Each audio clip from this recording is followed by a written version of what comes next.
Uma ungena KwaMai Mai uphuma ngasempumalanga yeGoli ungena ngomgwaqo uJoslovo, uzwa ngosu ukuthi yebo usukwanyama kayipheli kuphela amazinyo endoda. Le ndawo yaqala indawo yokuthengisa amakhambi esintu nemvunulo, kepha manje isidume kakhulu ngencoso.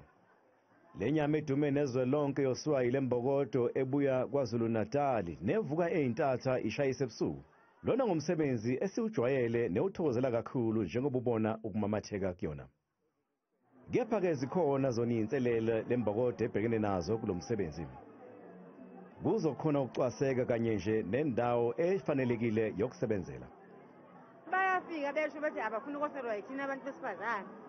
So ngoba sebenza nomuntu owubaba uDlamini siyaceleni ukuthi akabosele. Abantu abaningi abesilisa bakholelwa ukuthi makosiwa inyama kosa umuntu wesilisa, umuntu wesifazane esho ukuthi umuntu ongakwazi mhlawumbe ukosa inyama wesinye isikhathi. Kodwa ngoba sisebenza la KwaMai Mai kuyasiphopha ukuthi sigcine siyosa inyama sisebenze. Sithi akubuya ama-customer ethu amadala amadoda ongizwe asababoni ontshata sebethi gqa sithi anibuyeni bafethu siyajabula. Abesana ungonela. Hayi wangonela-ke lo mama sengizophuma kanjani? Ngizophuma kanjani esengonelile? Siyajabula masibona abantu bekhona bezosupport njengoba sabantu abahomama abazamayo sisupport imindeni. Oyihla sebashiya yini nezingane. Kugcwala kunyinyitheke lapha-ke ngey'mpelasonto abantu bezonethezeka bezosele incoso beyipholele kanti namhlanje bekufana nangey'mpelasonto.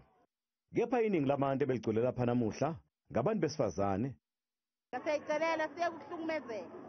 Ngithi-ke pick up mbokode kuzo zonke izimo esibhekene nazo masibambeni iqine mbokode. Bekunzima-ke nakimi uqobo ukusebenza imbokodo yimi ngenhla, kepha-ke ngoba usuku lwayo amandla mbokodo. Women's Day! Happy Women's Day! Sibafazi sijabulile! Dange abuse of women! Down! Munye nje umlayezo kwabesilisa ngosuku lwabesifazane. Isifisa sami kusuka namhlanje njengathi obaba bangasihlonipha basithathe ezomama basiphelele bafazi basihloniphe.